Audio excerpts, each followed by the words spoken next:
रामपाल जी महाराज एक ऐसे महान संत जिन्होंने अपनी सतभक्ति, तत्व ज्ञान, करुणा और सेवा के बल पर समाज में नई मिसाल कायम की है। संत रामपाल जी महाराज की अगुवाई में उनके सभी सतलोक आश्रमों से समाज कल्याण के अद्भुत कार्यों ने समाज को सुनहरे भविष्य की एक नई उम्मीद दिखाई है।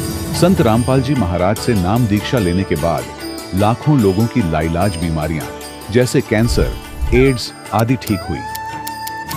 संत जी के ज्ञान से प्रेरित होकर उनके अनुयायियों ने लाखों यूनिट रक्तदान किया।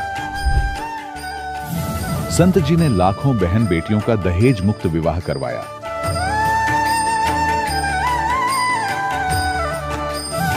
संत जी ने लाखों लोगों का नशा छुड़वाया, करोड़ों उजड़े परिवार बसे।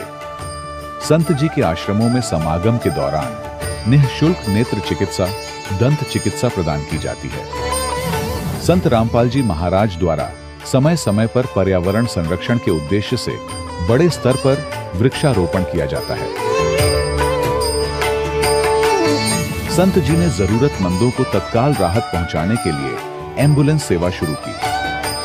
संत जी अपने अनुयायियों को देहदान के लिए प्रेरित करते हैं, जिससे मानवता की सेवा और चिकित्सा क्षेत्र में सुधार हो सके। संत रामपाल जी महाराज के सभी आश्रमों में हर रोज निःशुल्क भंडारा आयोजित किया जाता है, जहां हर वर्ग, हर जाति और हर धर्म के लोग एक साथ बैठकर भोजन करते हैं।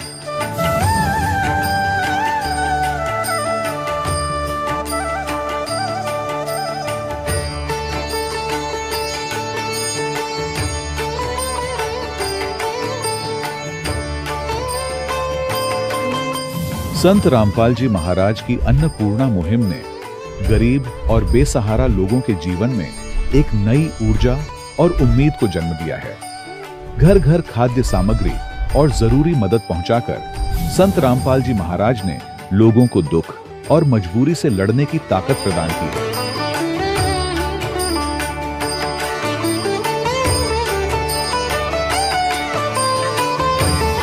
संत रामपाल जी महाराज द्वारा गरीब लोगों के लिए घर बनवाने का अद्भुत कार्य एक ऐसी मिसाल कायम कर रहा है जो सदियों सदियों संत जी की उदारता और दया भावना के तौर पर जाना जाएगा।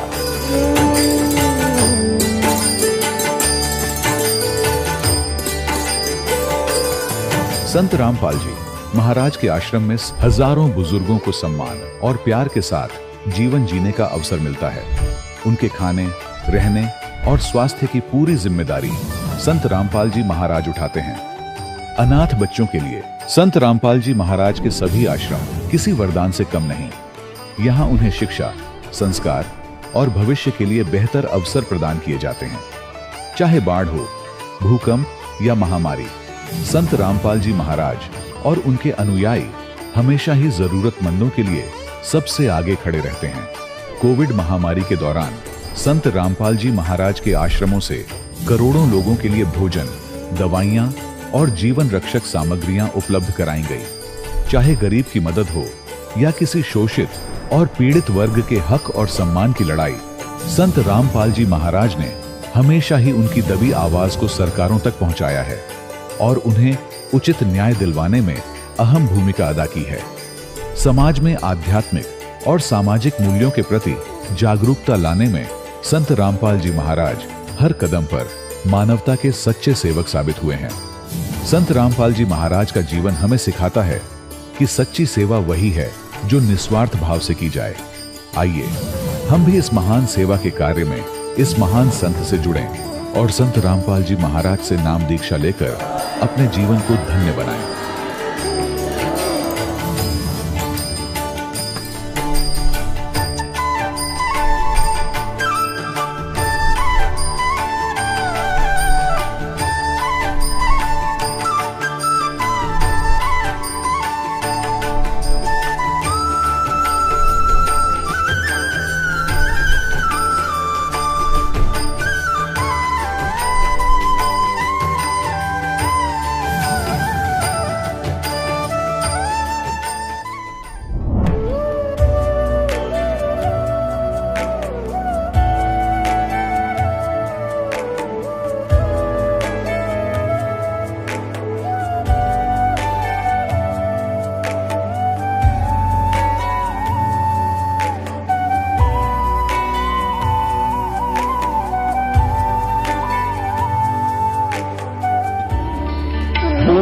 परमात्मा को पाने तथा उसका वास्तविक लाभ प्राप्त करने के लिए पवित्र बाइबल में प्रमाण है कि प्रभु ने मनुष्य को अपना ही स्वरूप बनाया।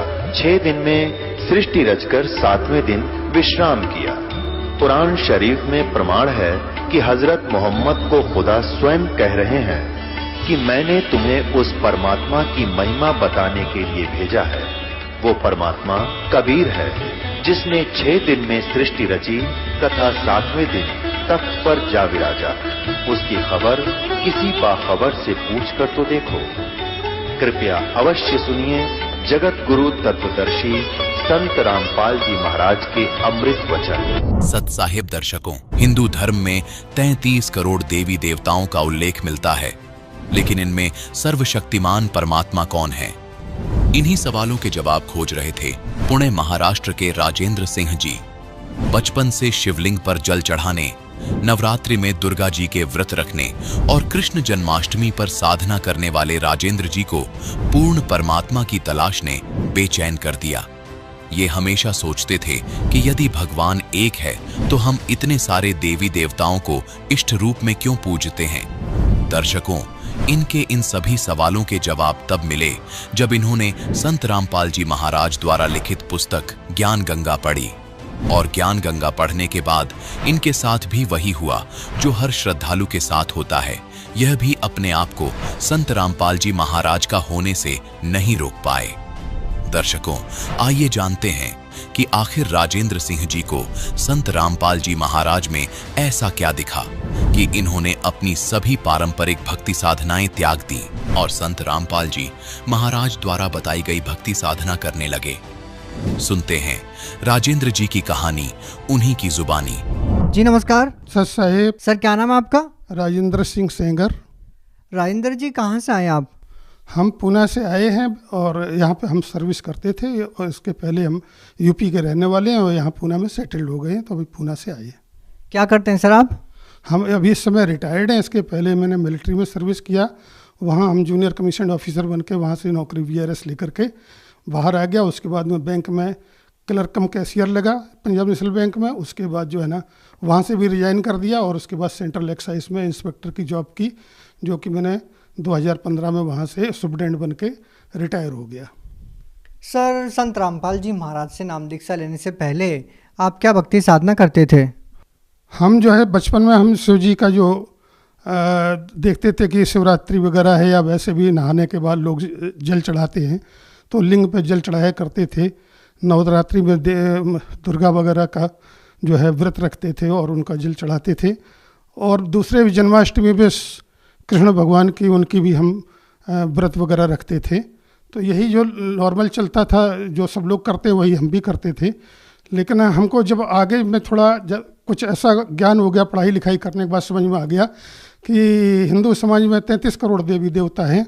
तो 33 करोड़ देवी देवता में एक्चुअल परमात्मा या भगवान कौन है, इसको कोई मुझे बता नहीं रहा था। तो उसकी मुझे जानकारी चाहिए थी, जो कि हमको मिली नहीं। तो मैं दूसरे सब ये भक्ति जो कर रहे थे वो सब बंद कर दी। मैं कोई भक्ति फिर उसके बाद नहीं कर रहा था। तो सर आपको जो तलाश थी उस एक परमात्मा की, वो कैसे पूरी हुई? उसके लिए ऐसा हुआ, हम जब रिटायर हो गए मिलिट्री से 2015 में, तो हम घर में कंसल्टेंसी वगैरह यहाँ करके ऐसा काम कर रहे थे। लेकिन हमारी डॉटर है, उसने जो है ना संत रामपाल जी महाराज का नाम दीक्षा ली और उसने मुझे पुस्तक ला करके ज्ञान गंगा दी और उसने बताया कि पापा आप भी इसको ज़रा पढ़ के देख लो, इसमें ज्ञान क्या है, आप थोड़ा समझ में आ जाए शायद आपको, तो आप देख लीजिए। वो पुस्तक मेरे को ला के दी तो मैंने पढ़ना चालू किया और जैसे पढ़ना चालू किया तो मुझे उसमें इतना इंटरेस्ट आने लगा कि मैं बिल्कुल लगातार पढ़ता रहा, दिन में भी और रात में भी। और मुझे 4-5 दिन के अंदर उस ज्ञान को बहुत समझ में आया। तो मैं पहले नॉन वेज खाया करता था, तो मैंने भी उसी टाइम पर वो नॉन वेज खाना बंद कर दिया। हमारी बहू ने हमको नाश्ता ला के दिया जिसमें ब्रेड और अंडा और ब्रेड का नाश्ता था। मैंने उसको बोल दिया ये लेके जाओ, आज के बाद मुझे कोई भी नॉन वेज खाने के लिए नहीं देने का। तो तब से मैंने वो छोड़ दिया। उसके बाद जो है ना किताब पढ़ने के बाद जो है ना मैंने अपनी डॉटर को ही बोला कि मैं भी दीक्षा लेना चाहता हूँ। अभी मेरे ज्ञान समझ में आ गया है, परमात्मा कौन है ये समझ में आ गया है, तो मुझे दीक्षा लेनी है। तो हमने 16 जनवरी 2019 को पूना में नामदान केंद्र से जाके दीक्षा ली। तो सर हम आपसे जानना चाहेंगे कि संत रामपाल जी महाराज से नाम दीक्षा लेने के बाद क्या आपको कोई लाभ मिला? हाँ, ये पहला तो लाभ यही है कि जिसकी मुझे तलाश थी, मैं परमात्मा को जो सबका मालिक एक है उसकी तलाश में था, वो मुझे मिल गया। ये सबसे बड़ा लाभ तो मेरा जीवन का यही हुआ, जो मुझे चाहिए था वो मिला। और वैसे तो मुझे लाभ पहले हो सकता है पूर्व जन्मों में मैंने अच्छा काम किया हो, पाप पुण्य के काम अच्छे किए हों, तो जिससे जो है ना हमको हमारा जीवन तो वैसे सुखी था, लेकिन 2003 से फिर हमारा दुख आने चालू हुए थे। और उससे लाभ हमको जो आगे इस तरह से मतलब ट्रीटमेंट करवाते रहे। हम सर्विस में थे उस टाइम पे, तो इलाज का कोई प्रॉब्लम था नहीं, इलाज करवाते रहे। 2015 में हम रिटायर हो गए।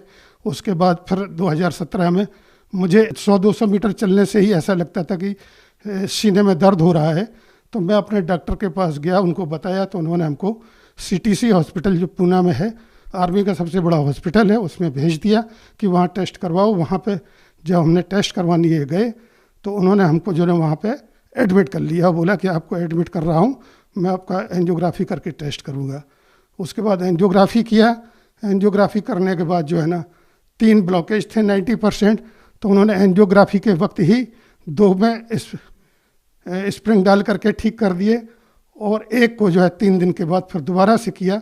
इस तरह से उन्होंने सब ओपन कर दिया और उन्होंने कहा कि अब आपको तकलीफ़ नहीं होगी, अगर आप थोड़ा वॉकिंग करते रहना, और मैं जो आपको दवाइयाँ लिख के दे रहा हूँ, ये दवाइयाँ रेगुलर खाना, आपने मरते दम तक खाते रहना है, नहीं तो ये दवाइयाँ नहीं खाई तो हो सकता है आप हॉस्पिटल तक ना पहुँचो। तो वो दवाइयाँ मैं खा रहा था। लेकिन 2020 में ऐसा समय आया कि मैं तो हमारा गांव जो यूपी में पड़ता है, मैं वहाँ पे चला गया। कुछ दिन यहाँ रह के जाएंगे, लेकिन वहाँ पे हमको जो है ना फिर जो है ना ये जो दवाइयाँ थी वो हो गई, लॉकडाउन हो गया। लॉकडाउन होने की वजह से दवाइयाँ वहाँ कोई अवेलेबल थी नहीं। तो मैं परमात्मा से, रामपाल जी महाराज से जो है ना अपना अर्ज लगाया कि मालिक आप ही देखना, अब मैं दवाइयाँ आज से बिल्कुल बंद कर रहा हूँ, आगे इसमें कोई दवाई लूँगा नहीं, अब आपने संभालना है। उसके बाद जो है ना तब से लेकर आज तक मैं कोई दवाई नहीं ले रहा हूँ। मैं जो है ना बहुत अच्छे से, सब पूरी सेहत ठीक से है, सब कुछ में ठीक से सब कुछ चल रहा है। बल्कि परमात्मा संत रामपाल जी महाराज ने मुझे इतना दया बख्शी है कि मुझे जो है ना नॉर्मली लोगों को साल में 2-3 बार जब मौसम चेंज होते हैं तो जुकाम खांसी का तो इलाज सबको तकलीफ़ होता ही है, मुझे भी होता था। लेकिन जब से नाम लिया तब से आज तक मुझे जुकाम खांसी भी नहीं हुआ है, और आज तक मैंने कोई दवाई नहीं ली है, जब से दवाई बंद कर दी है। इसके अलावा लाभ ऐसा हुआ है, मुझे ये पेशाब की बीमारी थी कि रात को हमको 1-1 घंटे के बाद, कभी पौन घंटा 1 घंटे के बाद पेशाब के लिए भागना पड़ता था। उसका मैंने पूरा चेकअप करवाया कमांड हॉस्पिटल पूना में। तो वहाँ पे उन्होंने हमको जो दवाई दी थी 0.4G थी, तो उसको जो है ना खाने से मुझे चक्कर आता था, तो मैंने वो दवाई खानी बंद कर दी।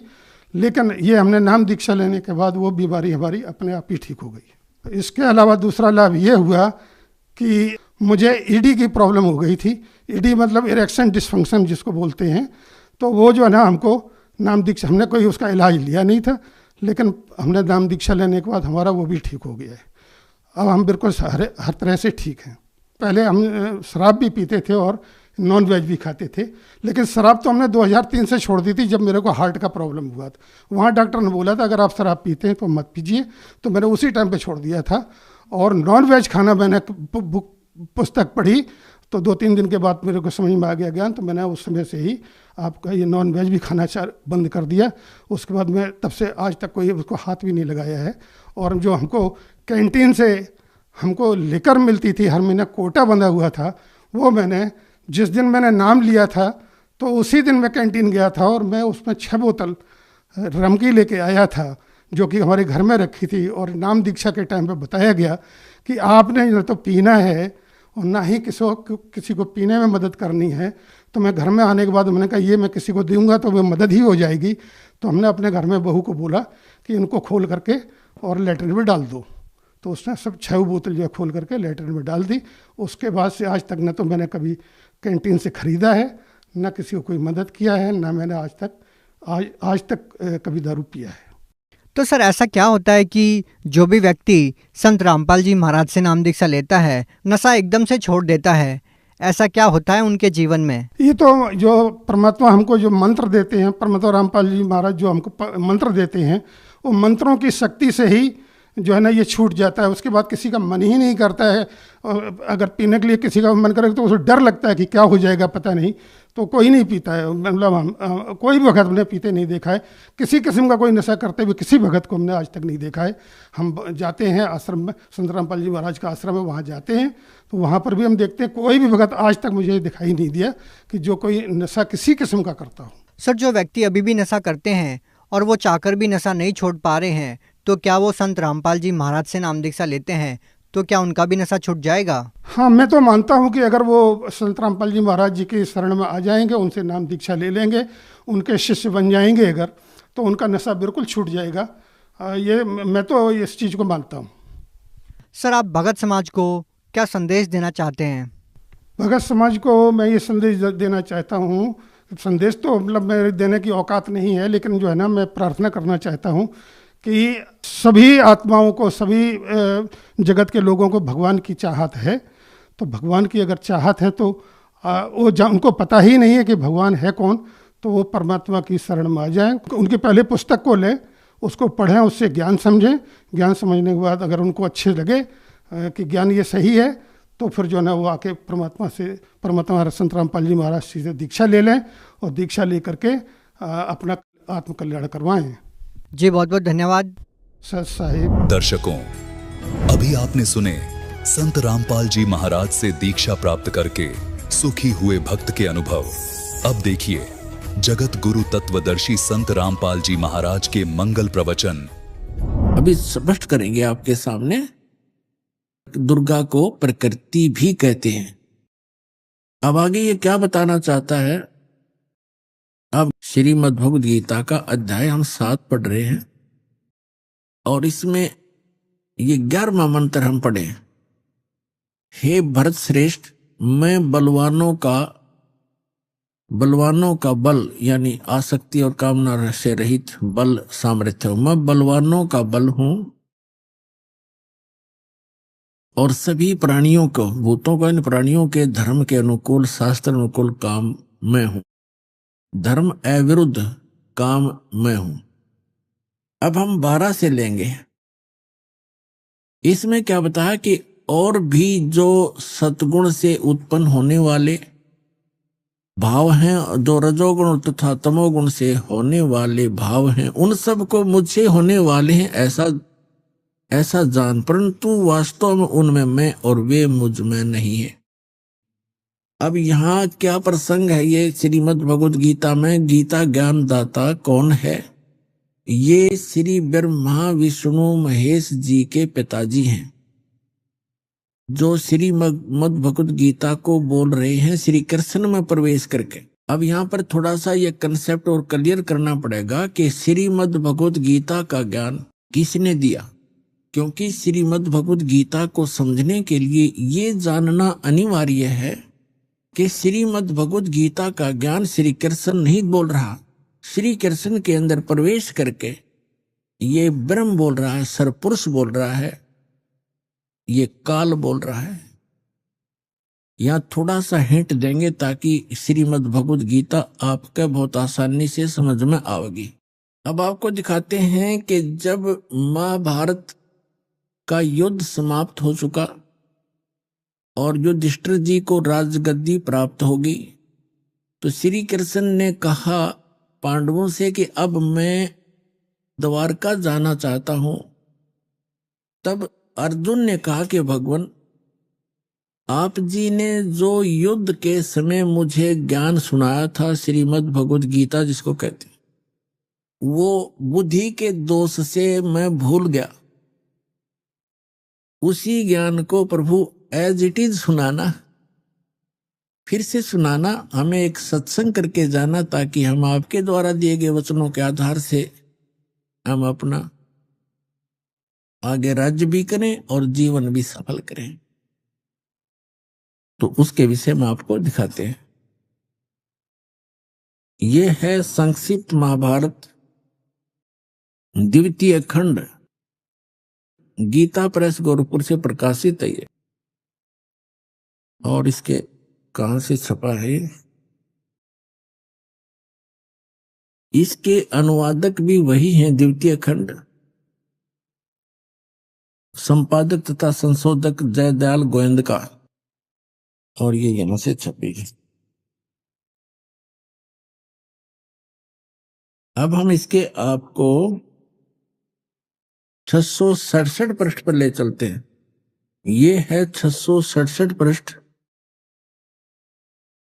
और यहां से हम शुरू करते हैं। अश्वमेधिक पर्व।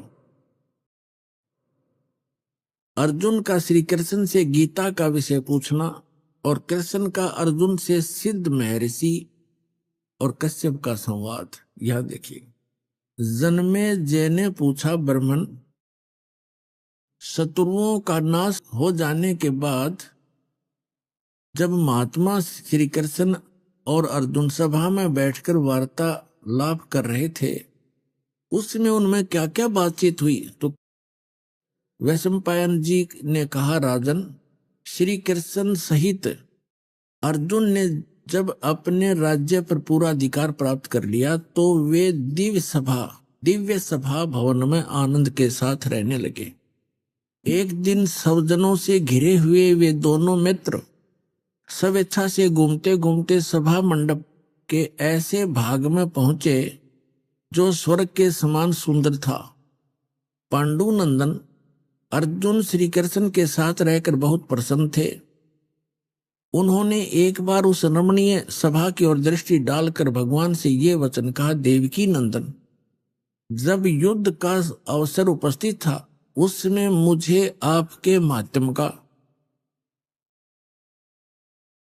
ज्ञान और ईश्वरीय स्वरूप का दर्शन हुआ था, किंतु केशव, आपने स्नेहवश पहले मुझे जो ज्ञान का उपदेश किया था वह इस समय बुद्धि के दोष से भूल गया है। उन विषयों को सुनने के लिए बार बार मेरे मन में उत्कंठा होती है। इधर आप जल्दी ही द्वारका जाने वाले हैं, अतः पुनः वह सब विषय मुझे सुना दीजिए। अब कहने का भाव ये है कि अर्जुन कह रहा है कि कृष्ण जी से कि आपने युद्ध के समय जो मुझे गीता वाला ज्ञान बताया था मैं बुद्धि के दोष से भूल गया, मुझे वही ज्ञान फिर बताओ। अब श्री कृष्ण जी क्या कहते हैं देखिए, वैशंपायन जी कहते हैं, अर्जुन के ऐसे कहने पर वक्ताओं में श्रेष्ठ महातेजस्वी भगवान श्री कृष्ण ने उन्हें गले से लगाकर इस प्रकार उत्तर दिया। श्री कृष्ण बोले, अर्जुन, उस समय मैंने तुम्हें अत्यंत गोपनीय विषय का श्रवण कराया था। अपने स्वरूप भूत धर्म सनातन पुरुषोत्तम तत्व का परिचय दिया था और नित्य लोकों का भी वर्णन किया था, किंतु तुमने जो अपनी नासमझी के कारण उस उपदेश को याद नहीं रखा, यह जानकर मुझे बड़ा खेद हुआ। इन बातों को अब पूरा श्रवण होना संभव नहीं जान पड़ता। श्री कृष्ण जी के बोल हैं, ये सुन जानते पढ़ियो। पांडुनंदन, निश्चय तुम बड़े श्रद्धाहीन हो, तुम्हारी बुद्धि अच्छी नहीं जान पड़ती। अब मेरे लिए उस उपदेश को ज्यों का त्यों दोहरा देना कठिन है, क्योंकि उस समय योग युक्त होकर मैंने परमात्म तत्व का वर्णन किया था। पुण्यात्माओं, ये भी एक विचलित आत्मा होती है। अब देखो, जैसे ये दास सत्संग कर रहा है और प्रथम बार कोई श्रोता इसको सुन रहा है, आज के सत्संग को मुश्किल से वो 60% याद रख सकता है, मुश्किल से। और फिर 1 हफ्ता 10 दिन के बाद, महीने 2 महीने के बाद वो मुझे मिले और मुझसे कहे, जी वो सत्संग आपने किया था वो फिर से सुनाना, तो मैं तुरंत सुना दूंगा। यदि मैं अपने होश हवास में बोल रहा हूं और मैं ये कहूं कि तेरी बुद्धि अच्छी नहीं है, तू श्रद्धाहीन व्यक्ति है, तूने वो सत्संग याद क्यों नहीं रखा, और मैं ये कहूं मुझे तो अब याद नहीं, कोई बात हुई या? इसे सिद्ध है कि श्री कृष्ण नहीं बोल रहा था गीता का ज्ञान, उसके अंदर वो काल बोल रहा था प्रवेश करके। अब उसको कुछ भी याद नहीं। फिर कहता उससे मैंने योग युक्त होकर के वो ज्ञान बोला था। योग युक्त का अर्थ होता है परमात्मा से कनेक्ट हो जाना। इसे सिद्ध है कि परमात्मा कोई अन्य है जिससे वो कनेक्ट होने की बात कर रहा है। और जब युद्ध के मैदान में इसे भयंकर स्थिति में योग युक्त हो सकता है, अब पीस माइंड पीस है उस टाइम, तो शांति है, तो उसमें और जल्दी हो जाना चाहिए था योग युक्त, जबकि बिजली गिर गई। वास्तविकता यह है कि श्री कृष्ण जी ने योग ज्ञान पता ही नहीं ना उन्होंने बोला। उन्होंने फिर आगे इसमें अपने सत्र का ज्ञान दे रखा, वो गीता से मेल भी नहीं खाता। इससे आगे गीता है अलग से लिखी हुई है, वो तो गीता से मेल भी नहीं खाता, कह भी नहीं मिलता आपस में। तो कहने का भाव यह है कि श्री कृष्ण में प्रवेश करके यू काल बोल रहा था। इसके बहुत से प्रमाण हैं। अब पहले तो ये प्रसंग क्लियर करता हूं कि जैसे अब श्री कृष्ण में प्रवेश करके काल बोला था, और ये काल कौन है? ये ब्रह्मा विष्णु महेश के पूज्य पिताजी हैं। और गीता अध्याय नंबर 4 के श्लोक नंबर 5 और 9 में ये क्या कहता है कि अर्जुन तेरे और मेरे बहुत जन्म हो चुके, तू नहीं जानता मैं जानता हूं। मेरे जन्म और कर्म अलौकिक हैं। इसके कर्म अलौकिक कैसे है? जैसे श्री कृष्ण में प्रवेश करके प्रेत की तरह गीता का ज्ञान बोल दिया। अब आज तक यही रट लगा रखी थी, श्री कृष्ण जी ने गीता बोली, श्री कृष्ण जी ने गीता बोली, और बोली काल ने कृष्ण जी को तो पता भी नहीं मैंने बोला क्या था गीता में। श्रीमद् भगवत गीता अध्याय नंबर 7 के श्लोक नंबर 24 और 25 में ये स्पष्ट करता है गीता ज्ञानदाता कि अर्जुन, ये बुद्धिहीन मनुष्य जो सामने खड़े हैं आज, ये सोच रहे होंगे कि मैं श्री कृष्ण हूं। ये मुझ अव्यक्त को व्यक्तिम आपनम मनन्ते अबुधा, मुझ अव्यक्त को, व्यक्त माने गुप्त रहता हूं, मैं अपनी योग माया से छुपा रहता हूं, कभी किसी के सामने नहीं आता। और श्री कृष्ण जी तो सामने खड़े थे। श्री कृष्ण होते ये वचन कहते तो सामने खड़े थे, वो छुपे का। तो ये कहता मैंने प्रतिज्ञा, मेरी ये अटल प्रतिज्ञा है तो ये घटिया, पर मैं ये मेरी अटल प्रतिज्ञा, अविनाशी प्रतिज्ञा है, मैं कभी किसी के सामने नहीं आता। तो ये क्या करते रहे, जैसे आपको बहुत बार दिखा है श्री शिव महापुराण के अंदर, वो विद्वेश्वर संहिता के अंदर आता है। एक बार ब्रह्मा और विष्णु का इस बात पर युद्ध हो गया। ब्रह्मा जी कहते हैं मैं सारी सृष्टि का रचनहार हूं और आपकी भी उत्पत्ति मेरे से हुई है, विष्णु जी को कहते। और विष्णु जी कहते हैं कि आप मेरी नाभि कमल से उत्पन्न हुए हो, मैं सबका, सारी सृष्टि का रचने वाला मैं हूं, सबका पिता हूं, तो मेरा पुत्र है। ब्रह्मा जी कहते विष्णु जी को तू मेरा पुत्र है। अब इनको ये भ्रम कैसे हुआ? इनको ये भ्रम ऐसे होता है जैसे ऋषि लोगों ने समाधिस्थ होने की चेष्टाएं की और इसने प्रतिज्ञा कर रखी है मैं कभी अपने ओरिजिनल रूप में दिखाई नहीं दूंगा, किसी को दर्शन नहीं दूं। ये क्या करता है, जैसे ऋषि महर्षियों ने समाधिस्थ हुए और समाधि दशा में किसी को ब्रह्मा के रूप में दर्शन दे दिए, तो उस ऋषि ने सब जगह जो है गुणगान कर दिए कि ये ब्रह्मा जी स्वयं मालिक है, ये अपने आप को छुपाए बैठे हैं, ये जगत पिता हैं, मैंने समाधि दशा में इनके दर्शन हुए। इस बात से ब्रह्मा जी फूल गए। 10, 20, 50 ने ऐसे कह दिया और किसी को विष्णु जी के रूप में दर्शन दे दिए। तो उसने कहा कि विष्णु जी यही पूर्ण परमात्मा है, मैंने समाधि दशा में इनके दर्शन हुए, ये अपने आप को छुपाए हुए, ये जगत के मालिक हैं, जगत के रचने वाले हैं, समर्थ है। तो उससे विष्णु जी को भ्रम हो गया कि मैं ही रचने वाला हूं, सारे मुझे ही कहने लग रहे। किसी को शंकर भगवान के रूप में दर्शन दे दिए समाधि दशा में, अंदर अंतःकरण में।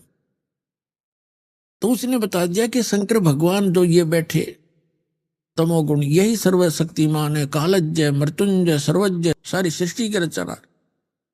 तो वहां ब्रह्मा और विष्णु जी को भ्रम हो गया, तो उनका युद्ध हो गया। फिर वो बीच में एक स्तंभ खड़ा करा, पिलर खड़ा करा, लिंग, तो उन दोनों का युद्ध समाप्त किया। तब ये काल आ गया अपने पुत्र शिव का रूप धारण करके। ये अपने वास्तविक रूप में नहीं आता, इसका वास्तविक रूप कौन सा है जो श्रीमद् भगवत गीता का ज्ञान देते समय युद्ध के मैदान में दिखा था? इसने 1000 भुजा का है, ये सहस्रा बाहु है। ये ब्रह्मा विष्णु महेश केवल 4 भुजा बना सकते हैं, दुर्गा केवल 8 भुजा बना सकती है, इससे ज्यादा नहीं है। और ये 1000 भुजा से लेकर और 10 भुजा और 4 भुजा और 2 भुजा में बना सकता है। तो ये ऐसे अपना वास्तविक रूप इसका वो 1000 भुजा वो काल रूप है, वो इसका वास्तविक रूप है। तो उस वास्तविक रूप में ये कभी किसी को दर्शन नहीं देता, इसने प्रतिज्ञा कर रखी है। तो इसी का एक प्रमाण दिखाते हैं श्री विष्णु पुराण के अंदर कि एक बार राक्षसों का और देवताओं का युद्ध हो गया। देवता युद्ध में हार गए और राक्षस विजयी हो गए। देवता वहां से भागकर समुद्र के किनारे जाकर के तपस्या करने लगे। हे भगवान, हे सच्चिदानंद, हे सर्वशक्तिमान, हे शेषया पर विराजमान होने वाले, वो लगे साधना वो करने लगे स्तुति। तो विष्णु रूप धारण करके यूं काल आ गया और इसने उनसे कहा कि तुम्हारा जो भी अभिष्ट है, मन में जो तुम्हारे दुख है वो मैंने जान लिया है और मैं ऐसे ऐसे करूंगा। पढ़ के सुनाता हूं आपको, फिर अच्छा समझ में आएगा। ये देखिएगा श्री विष्णु पुराण, गीता प्रेस गोरखपुर से प्रकाशित। इसके कौन है अनुवादक? श्री मुनीलाल गुप्त। और ये कहां से प्रकाशित है, कहां से छपी है? ये यहीं से प्रकाशक व मुद्रक हैं, गीता प्रेस गोरखपुर, गोविंद भवन कार्यालय कोलकाता का संस्थान। ये इनके फोन और फैक्स नंबर।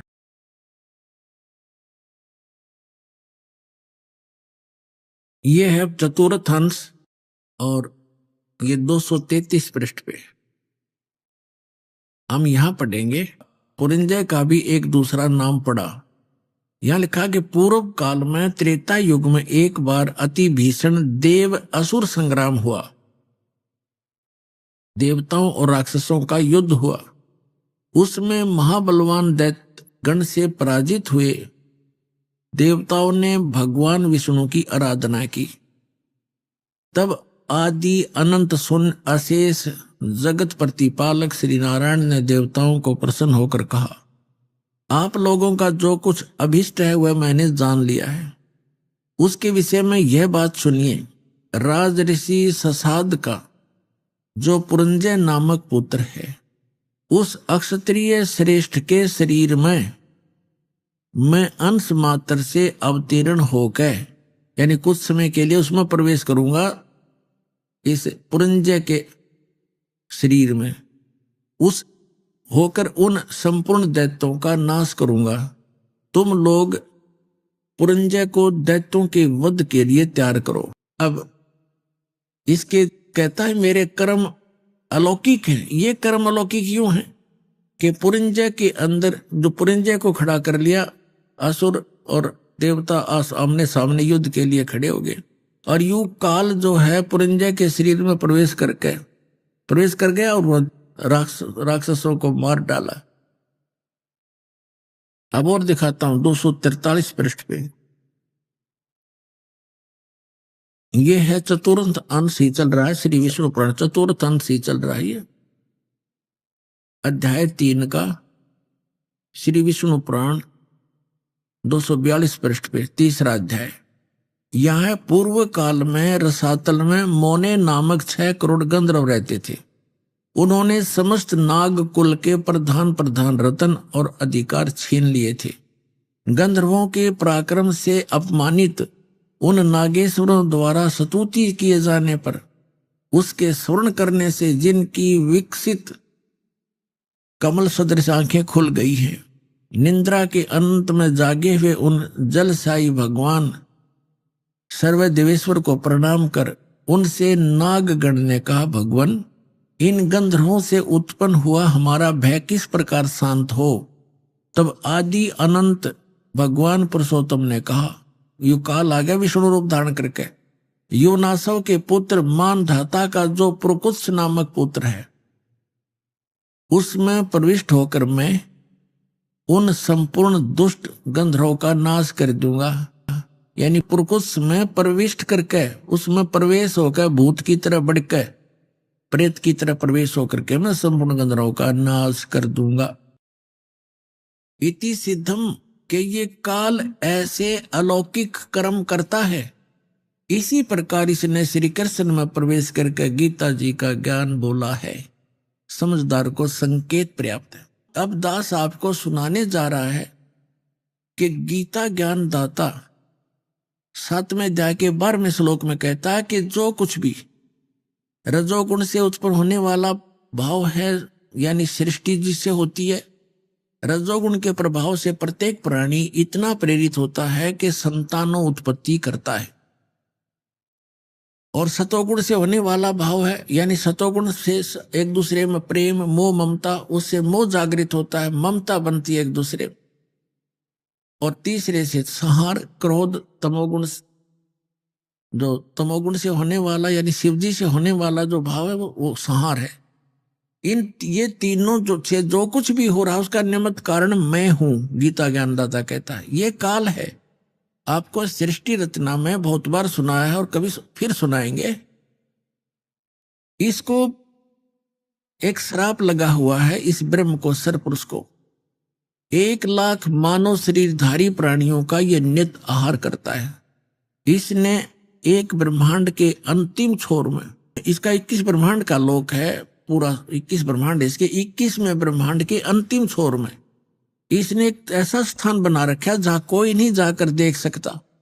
एक तपस्या है, उसके ऊपर 1,00,000 मानव शरीरधारी प्राणी डेली वहां भुने जाते हैं। यह शरीर तो यहां रह जाता है, इसके अंदर एक सूक्ष्म शरीर है। उसके अंदर जो सारे जीवन में हम खाते हैं पीते हैं, जो भी व्यसन करते हैं, उसका सूक्ष्म अंश लिप्त हो जाता है। और वहां इतनी गर्म है वो तपस्या, उसके ऊपर डालकर उसके अंदर से गंध निकाला जाता है। जीव मरता नहीं, तो उसको ये खाता है। तो ये कहना चाह रहा है कि इनसे जो कुछ भी हो रहा है उसका निमित्त कारण मैं ही हूं। इनमें मैं नहीं और ये मुझ में नहीं, क्योंकि ये इनसे भिन्न रहता है। अब यहां प्रसंग चला है तो इसमें सिद्ध करते हैं कि रजगुण ब्रह्मा है, सतगुण विष्णु है, तमगुण शिव जी। तब ये आगे प्रसंग चलेगा। अब देखिएगा शिव पुराण से सिद्ध करते हैं, ये देखिएगा।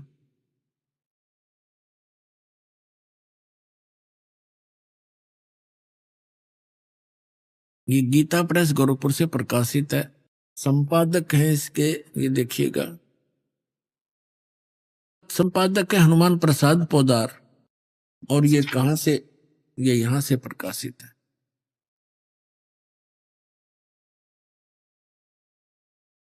ये है रुद्र संहिता, रुद्र संहिता और संक्षिप्त शिव पुराण, पृष्ठ नंबर 110 पे गीता प्रेस गोरखपुर से प्रकाशित, सचित्र मोटा टाइप। इस प्रकार ब्रह्मा विष्णु और रुद्र इन 3 देवताओं में गुण हैं, यानी रजगुण ब्रह्मा, सतगुण विष्णु, तमगुण शंकर। इन 3 देवताओं में गुण है, परंतु शिव गुणातीत माने गए। वो इन तीनों से अलग हैं। और यही गीता अध्याय नंबर 7 के श्लोक नंबर 12 में स्पष्ट कर रहा है कि इन तीनों गुणों से जो कुछ भी हो रहा, रजगुण से होने वाले भाव, सतगुण से होने वाली स्थिति, रजगुण से होने वाली उत्पत्ति और शंकर से होने वाले संहार, इन तीनों का, इनका मूल कारण तो मैं ही हूं। मेरे कारण ही हो रहा है, क्योंकि इसको 1,00,000 जीव मानव शरीरधारी प्राणी रोज खाने पड़ते हैं। और फिर ये कहता मैं इनमें नहीं और ये मुझ में नहीं। अब ये खुद यहां भी खुद कह रहा है कि वो इनसे न्यारे हैं, भिन्न हैं। अब ये कंसेप्ट और क्लियर करना पड़ेगा। यहां एक और शंका उत्पन्न हो जाएगी कि ब्रह्मा विष्णु रुद्र, तो रुद्र अन्य भी है, एक जो 11 रुद्रों का सरदार है, वो रुद्र अलग है। और उन सभी रुद्रों का मुखिया ये शंकर भी है, तमोगुण शंकर, इसलिए इसको भी रुद्र कहते हैं। और 11 रुद्र अन्य भी है। तो ये भी यहां स्पष्ट करना पड़ेगा कि ये ब्रह्मा विष्णु रुद्र और ये महेश इनसे अलग है, ये इनका पिता। ये देखिएगा, एक समय जैसे दास ने बताया था कि ब्रह्मा और विष्णु का आपस में इस बात पर युद्ध हो गया। ब्रह्मा जी कहने लगे तू मेरा पुत्र है विष्णु जी से, और विष्णु जी कहने लगे तू मेरा पुत्र है। इन दोनों का झगड़ा हो गया, तो इनके बीच में एक लिंग खड़ा कर दिया, स्तंभ, तेजो में स्तंभ। और ये फिर युद्ध करना बंद कर गए, उसके और छोर को खोजने में लगे। फिर वहां पुत्र शिव के रूप में ये खुद आकर खड़ा हो गया, ये काल भगवान। और फिर इनको कैसे संबोधित करता है ब्रह्मा और विष्णु को, सुनिएगा। ये देखिएगा, विद्वेश्वर संहिता, यह है विद्वेश्वर संहिता और संक्षिप्त शिव पुराण 24 पृष्ठ पे। ये तो थोड़ा सा सीन देखें, यहां ब्रह्मा और विष्णु के बीच में ये लिंग खड़ा कर दिया, स्तंभ, तेजो में। और फिर यहां आकर के क्या बोला, ब्रह्मा और विष्णु ने पूछा, प्रभो सृष्टि आदि 5 कर्तों के लक्षण क्या हैं, ये हम दोनों को बताइए। भगवान शिव बोले, ये काल है इनका पिता। भगवान शिव बोले, मेरे कर्तव्यों को समझना अत्यंत गहन है, तथापि मैं कृपा पूर्वक तुम्हें उनके विषय में बता रहा हूं। अब हमने 24-25 पे पढ़ लिया, अब 26 पे पढ़ते हैं, अपने मतलब की बात पढ़ेंगे। यहां आगे हम नीचे, पुत्रो, ब्रह्मा और विष्णु को ये काल बोल रहा है, पुत्रो तुम दोनों ने तपस्या करके प्रसन्न हुए मुझ परमेश्वर से सृष्टि और सतिथि नामक 2 कृत, यानी जो 2 विभाग, ये 2 जॉब प्राप्त किए हैं, और ये दोनों तुम्हें बहुत प्रिय है। इसी प्रकार मेरी विभूति स्वरूप रुद्र और महेश्वर ने, मैं नहीं है, ने 2 अत्यंत उत्तम कृत संहार और तिरोभाव प्राप्त किए। अब देखो, ये ब्रह्मा विष्णु महेश, तो ये हो गए दोनों पुत्र। रुद्र और महेश्वर ये इन दोनों से न्यारे, यानी 4 हो गए। और बोलने वाला वो इनका पिता इनसे अलग है। अब यहां फिर और देखते हैं, स्पष्ट हो जाता है। यहां देखो, मैंने पूर्व काल में अपने स्वरूप भूत मंत्र का उपदेश किया है, जो ओंकार के रूप में प्रसिद्ध है, और वह महामंगलकारी मंत्र है। सबसे पहले मेरे मुख से ओंकार ओम प्रकट हुआ, जो मेरे स्वरूप का बोध कराने वाला है। ओंकार वाचक है, मैं वाच्य हूं, यह मंत्र मेरा स्वरूप ही है। प्रतिदिन ओंकार का निरंतर स्मरण करने से मेरा ही सदा स्मरण होता है। मेरे उत्तरवर्ती मुख से आकार का, पश्चिम मुख से उकार का, दक्षिण मुख से मकार का, और पूर्ववर्ती मुख से बिंदु तथा मध्यवर्ती मुख से नाद का प्राकट्य हुआ। इस प्रकार 5 अवयव से युक्त ओंकार का विस्तार हुआ है। इन सभी अवयवों से एकीभूत होकर यह प्रणव ओम नामक एक अक्षर हो गया। अब यहां हमने देखना है कि ये ओम एक अक्षर जो है, ये ब्रह्मा विष्णु महेश के पिताजी का है। और वो कौन है? वो ब्रह्म है, वो काल है। ये ब्रह्म का मंत्र है ओम। गीता अध्याय नंबर 8 के श्लोक नंबर 13 में ये गीता ज्ञानदाता गीता बोल रहा है। इसे ये भी स्पष्ट होता जाएगा। ओम इति एकाक्षरम ब्रह्म व्यवहारण मामनुसमरण। ये देखिएगा, अब हमने शिवपुराण रख दिया, श्रीमद् भगवत गीता उठा लिया। गीता प्रेस ग्रुप से प्रकाशित है। 8वें अध्याय का 8वां अध्याय श्रीमद् भगवत गीता। ये 13वां श्लोक यहां शुरू होता है। ये 13वां श्लोक यहां पर है। इसमें क्या है? ओम इति एकाक्षरम ब्रह्म व्यवहारण मामनुसमरण ये प्रयाति तजन देहम सयाति परमाम गतिम। गीता ज्ञानदाता कह रहा है कि माम ब्रह्म, मुझ ब्रह्म का ओम इति एकाक्षरम, यह ओम एक अक्षर है, नथिंग एल्स। व्यवहारण मान उच्चारण करके अनुसमन सुमन करता हुआ यह प्रयति तजन देहम, जो संसार शरीर छोड़कर जाते समय तक इसका जाप करता है, जाता है, सयाति परमाम गतिम। इसका सुमन करता हुआ जो शरीर छोड़कर जाता है, सयाति परमाम गतिम। इस ओम से मिलने वाली, ये ओम यह उदाहरण दिया, जो पुरुष ओम ओम ओम, ये एक अक्षर हो गया ओम। इति, इस एक अक्षर ब्रह्म को उच्चारण करता हुआ, मां मुझ निर्गुण ब्रह्म का चिंतन करता हुआ शरीर को त्याग कर जाता है, वह पुरुष परम गति को प्राप्त होता है। अब इसे ये सिद्ध हो गया कि उधर तो श्री शिव पुराण के अंदर, शिव महापुराण में स्पष्ट हो गया, ये ब्रह्मा विष्णु महेश, रुद्र और महेश से, ब्रह्मा विष्णु महेश से जो पांचवा है वो इनका पिता है। वो शिव पुराण का वहां संदेश दे रहा है और वो कह रहा है कि मेरा ओम मंत्र है। ओम ये 5 अवयवों से एकीभूत होकर एक ओंकार, प्रणव रूप में ओंकार एक अक्षर हो गया। और यहाँ 8वें अध्याय के 13वें श्लोक में गीता जी में स्पष्ट कर रहा है, ये गीता ज्ञान दे रहा है कि ओम इति एक अक्षरम, यह ओम एक अक्षर जो है माम ब्रह्म, मुझ ब्रह्म का एक ओम अक्षर है, नथिंग एल्स। और सुमन करता हुआ, इसका उच्चारण करके श्रवण करता हुआ, यह प्रयाति तजन देह, जो शरीर छोड़कर जाता है, यानी अंतिम सांस तक श्रवण करता, सयाति परमाम गति, वह परम गति को प्राप्त होता है। कौन सी परम गति? जो ओम के जाप से मिलने वाली है। वो क्या? ब्रह्मलोक। अभी आपने देवी भागवत में पढ़ा था कि देवी कह रही है हिमालय राजा को कि गीता प्रेस गोरखपुर से प्रकाशित श्री देवी भागवत सचित्र मोटा टाइप, जिसके 562 और 63 पृष्ठ पर देवी खुद स्पष्ट कर रही है हिमालय राजा को कि और सब बात, सब पूजाएं त्याग दो, ब्रह्म का जाप करो, उसका एक ओम मंत्र है, वो ब्रह्मलोक में रहता है, उसको पा जाओगे। अभी आपने सुने संत रामपाल जी महाराज के मंगल प्रवचन। आइए अब सुनते हैं संत रामपाल जी महाराज से नाम दीक्षा लेकर सतभक्ति करके अद्भुत लाभ प्राप्त करने वाले अनुयायी के विचार। दर्शकों, आज हम आपको एक ऐसी महिला की प्रेरणादायक कहानी से रूबरू करवाने जा रहे हैं जिसे सुनकर आप भी आत्मविभोर हो जाएंगे। मिलिए मध्य प्रदेश के शिवपुरी जिले की निवासी रेखा जी से।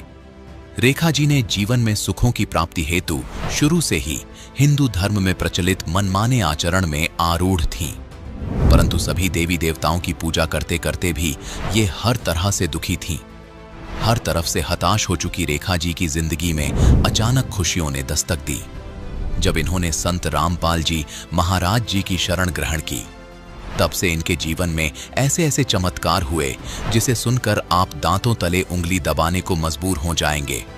ऐसा क्या हुआ उनके साथ? आइए सुनते हैं रेखा जी की कहानी उन्हीं की जुबानी। नमस्कार जी। ससाए। क्या नाम है आपका? रेखा सोनी। कहाँ से आए हैं आप? MP जिला शिवपुरी। संत रामपाल जी महाराज जी से नाम दीक्षा कब लिया आपने? हमने ली 15/11/2013 को। संत रामपाल जी महाराज जी से दीक्षा लेने से पहले आप क्या भक्ति साधना करते थे? हम सभी देवी देवताओं की भक्ति करते थे, ब्रह्मा विष्णु महेश देवी जी, और बहुत व्रत भी करती थी मैं, जैसे सोमवार है, शुक्रवार है, गुरुवार है और तीजा है, सभी व्रत 11 से, और बहुत व्रत करती थी मैं। फिर भी माने कोई सुख नहीं था, माने घर में कलह कलेश और बहुत सभी माने पैसों से भी सभी से बहुत परेशान रहती थी। आप इतनी सारी भक्ति साधना कर रहे थे, ये भक्ति साधना करने से आपको कुछ तो लाभ हुआ होगा? कुछ भी नहीं हुआ भगत जी, हानि सब कुछ माने हानि में ही जा रहा था, कोई लाभ नहीं मिला। और मेरी तबीयत में 11 व्रत करती थी, निराहार रहती थी और दूसरे दिन हॉस्पिटल में चली जाती थी, बोतलें 8 दिन में बोतलें लग रही, क्योंकि मेरे शरीर में आने में भक्ति बहुत करती थी भगवान पाने के लिए। अकेले मेरे शरीर में इतनी शक्ति नहीं थी कि मैं माने व्रतों को झेल सकूं, फिर भी करती थी और बोतलें लगती थी, परेशानी पे। और फिर घर में पैसा नहीं रहता था तो लड़ाई होती थी। हमारे पति माने ये कहते थे कि तुमसे नहीं बनता तो क्यों करती हो, फिर भी मैं करती थी कि कहीं भगवान हुए तो माने सब दुखों को दूर कर दें अपने, मगर कहीं भगवान नहीं मिला, कहीं कुछ नहीं था। बच्चों को भी बहुत माने बीमारी लगी रहती थी, कहीं लड़की बीमार हो गई, कहीं लड़का बीमार हो गया, उसका पेट दर्द करता था लड़का का, उसका भी कहीं कोई निवारण नहीं हो रहा था। भगवान कभी माने सुन ही नहीं रहते कहीं पर भी। तो भगवान इतनी भक्ति करते हैं फिर भी कोई लाभ नहीं मिल रहा था, बहुत परेशान थी। हमारे पति भी दारू पीते थे, वो भी माने घर में आते थे तो लड़ाई झगड़ा, ऐसा लगता था कि अब शाम हो गई, अब वो आएंगे तो लड़ेंगे, माने हम लोगन को, बच्चे को भी, हम लोगन को भी बहुत परेशानी सामना करना पड़ रहा था। आप भक्ति करते करते परेशानी का सामना कर रहे थे, फिर आप संत रामपाल जी महाराज के शरण में कैसे आए? एक भगत जी थे, वो सीताराम भगत जी भी थे, उन्होंने हमको बहुत समझाया, क्योंकि भी वो नाम लेकर आ गए थे पहले, तो उन्होंने हमको समझाया कि वहाँ पे सतगुरु रामपाल जी भगवान आए, महाराज आए हैं। तो मैंने उनका बयाने वो समझाते थे, अकेले हम भगत जी से नहीं, हमारे पति से नहीं कह पाते थे, क्योंकि वो नहीं मान सकते थे इन बातों को, वो बिल्कुल मानते नहीं थे। तो हमने माने मन ही मन प्रण कर लिया कि देखो भगवान पाना है तो कुछ तो करना पड़ेगा। तो हमने उनके वो ज्ञान सुना, वो ज्ञान कहते थे, मैं बहुत रोती थी, क्योंकि वो ज्ञान एक ऐसा था निर्मल कि जो आत्मा को छू जाता था। उनको माने तो मैंने कम से कम 4 महीने तक नहीं गई और वो बताते रहती, मैं सुनती रहती थी। तो हमने सतलोक आश्रम जाके और फिर नाम दीक्षा ले ली। बहन जी, आप बहुत ज़्यादा बीमारी और परेशानियों से जूझ रहे थे, फिर आप संत रामपाल जी महाराज जी के शरण में आए। और संत रामपाल जी महाराज जी के शिष्यों से हम जब भी मिलते हैं, उनके अनुभव सुनते हैं, तो उन्हें कोई ना कोई लाभ अवश्य होता है। तो संत रामपाल जी महाराज जी से दीक्षा लेने के बाद आपको क्या लाभ हुए? सर जी, एक मेरी लड़की हैगी, उसको माने उसके ससुराल वाले बहुत ज़्यादा खाते पीते हैं, तो उसको मार पीट के उन्होंने भगा दिया था पहले। तो जब उसको फिर हमने अपने यहाँ रख लिया, हमने कहा बेटा यहीं रहो। तो वहाँ वो रहने लगी, उसके पेट में बच्चा था, तो वो लेने नहीं आए। फिर सतगुरु रामपाल जी महाराज जी के पास ले गए, उनको दीक्षा दिला दी। तो फिर वो घर आ गए, हम लोग अच्छी तरह से रहने लगे सब लोग। फिर उसके बाद डिलीवरी का टाइम आया, तो उस डॉक्टर को दिखाया, डॉक्टर साहब जी कहने लगे कि तुम इसको शिवपुरी ले जाओ। शिवपुरी लाने ले गए हम, तो शिवपुरी में कहने लगे ग्वालियर ले जाओ। तो हमारे पास इतना पैसा भी नहीं था, हमने कहा कि नहीं, हम कहीं नहीं ले जाएंगे, हम तो घर चलो। हमने अपने पति से कहा कि घर चलो, हम नहीं ले जाएंगे, अपने पास इतना पैसा नहीं है, क्योंकि उसके डॉक्टर ने कहा था कि उसका ऑपरेशन होगा। फिर हम उसको घर ले आए तो नज़दीक डिलीवरी का टाइम नज़दीक आ रहा था। तो हमने फिर परमात्मा सतगुरु रामपाल जी महाराज जी से हमने अरदास लगाई कि हे परमात्मा, हमारे पास इतना पैसा भी नहीं है, हम कैसे इसका इलाज कराएंगे, और ऑपरेशन का बोल रहे हैं, कैसे ऑपरेशन कराएंगे। तो उन्होंने कहा बेटा चिंता नहीं करो, भक्ति करो तुम। तो हमने फिर बिल्कुल टेंशन फ्री हो गए, हमने कि चलो अब हमें कुछ चिंता नहीं है, परमात्मा अपने आप सतगुरु रामपाल जी महाराज वो ही करेंगे जो कुछ करना होगा, अच्छा बुरा।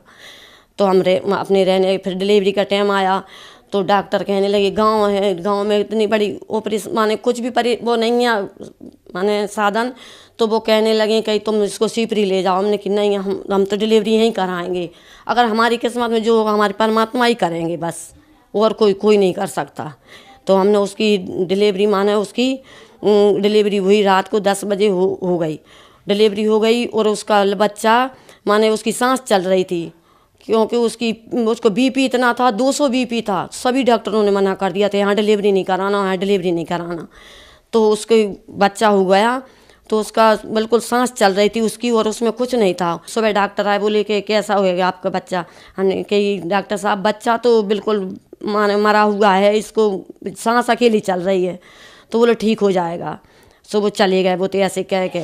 अब हम डाले रहे 2 दिन तक 3 दिन तक, हमने कहा इसको यहाँ पर कुछ देख रेख हो जाएगी, घर ले जाएंगे तो ये बिल्कुल ही फिर कुछ भी नहीं है। तो हम इसको घर ले गए तो उसमें सांस अकेली थी और कुछ नहीं था, ना दूध पी रहा था 3 दिन से ना कुछ। फिर हमने घर ले जाके उसको डाल दिया, और गुरुजी की फ़ोटो लगी थी, हमारे पास मंदिर है परमात्मा सतगुरु रामपाल जी का। तो हमने वहाँ पर उसको डाल दिया। हमने कहा परमात्मा आप इसको अगर देना है तो अच्छा कर दो, और नहीं इसको माने मार दो। जी माने जी इस लाश को 3 दिन से रखे हैं हम, क्या करेंगे इसका। तो इतना हमने बोला, और थोड़ी देर में उसको ऐसे झटकी आया, एकदम से झटका लेने लगा वो, और झटके लेकर 2-3 झटके, तो उसने आंखें खोल दी, उसकी आंखें भी बंद थीं। फिर वो बच्चा माने दूध पीने लगा, अच्छा हो गया। वहाँ पे हमने अरदास लगाई, हमने कि परमात्मा सतगुरु रामपाल जी के यहाँ से हमने की मान लिया कि इसको जन्म आप उन्हें दिया है, और ये अच्छा ऐसा हो गया है। अब जिसको दूध ने, इसकी माँ भी अंधी हो गई थी, इसकी डिलीवरी हुई, तो हमने उसकी भी अरदास लगाई। हमने कि डॉक्टर बोले, हमने कहा था आपसे यहाँ डिलीवरी नहीं कराओ, और जी इसको कुछ भी हो सकता है। तो उसकी आंखें चली गई। हमने उसकी प्रार्थना लगाई, हमने कि सतगुरु रामपाल जी महाराज से, हमने कि परमात्मा इसकी अंधी हो गई जी, डॉक्टर माने कुछ नहीं सुन रहे। तो परमात्मा ने कहा बेटा सब सही हो जाएगा, वो तुम चिंता नहीं करो। तो उसकी आँखों की रोशनी 2-3 दिन में उसकी आँखों की रोशनी आ गई। बोले मम्मी हमें दिखने लगा थोड़ा थोड़ा।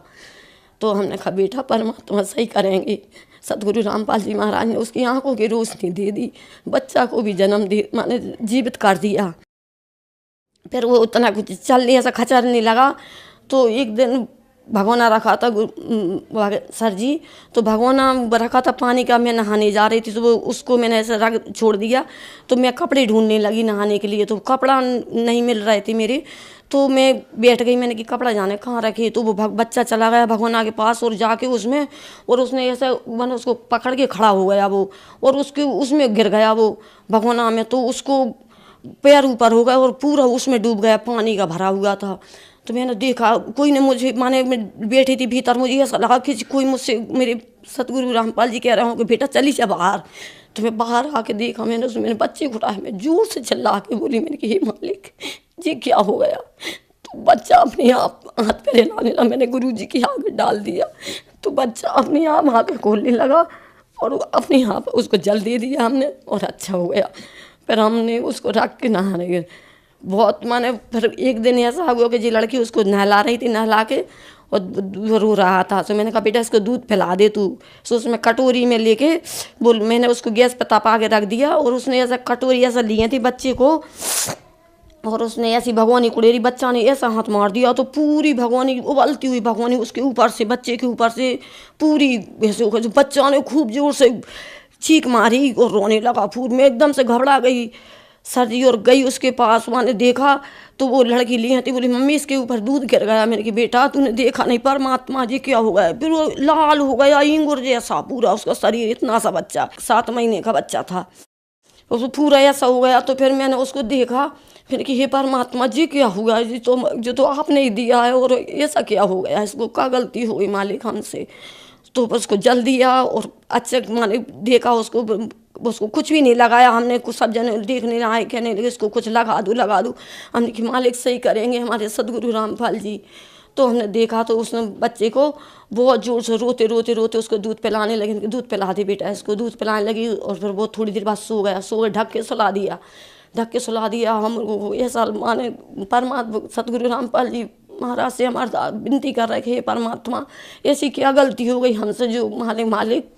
तो फिर वो थोड़ी देर उठा और रोने लगा, रो के और देखा तो बिल्कुल कुछ भी नहीं, उसको फूला नहीं फुंसी कुछ भी नहीं, अच्छा भला। बहन जी एक बात बताइए, हमने मीडिया में सुना है कि संत रामपाल जी महाराज जी से जो भी नाम दीक्षा लेते हैं उनसे कुछ ना कुछ पैसे लिए जाते हैं नाम दीक्षा देने के दौरान।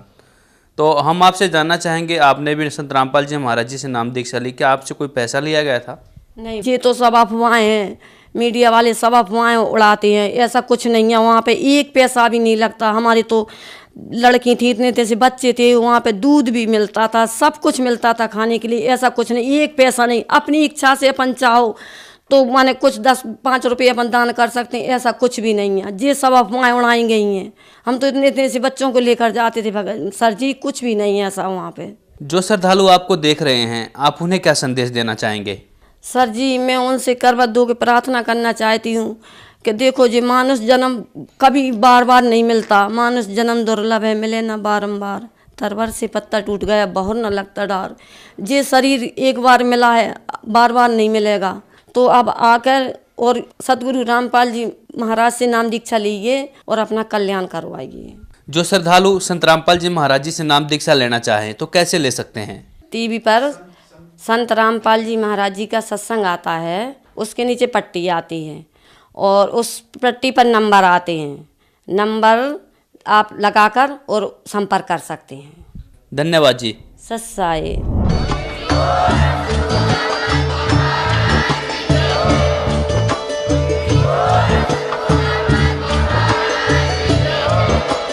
आप सुन रहे थे जगत गुरु तत्वदर्शी संत रामपाल जी महाराज जी के मंगल प्रवचन। अधिक जानकारी के लिए विजिट कीजिए हमारी वेबसाइट www.jagatgururampalji.org। संत रामपाल जी महाराज जी के शुभ आशीर्वाद से पूरे विश्व भर में 500 से भी ज्यादा नाम दीक्षा केंद्र हैं, जिन पर संत रामपाल जी महाराज जी द्वारा ऑनलाइन निःशुल्क नाम दीक्षा दी जा रही है। अपने नजदीकी नाम दीक्षा केंद्र का पता करने के लिए संपर्क करें 8222880541।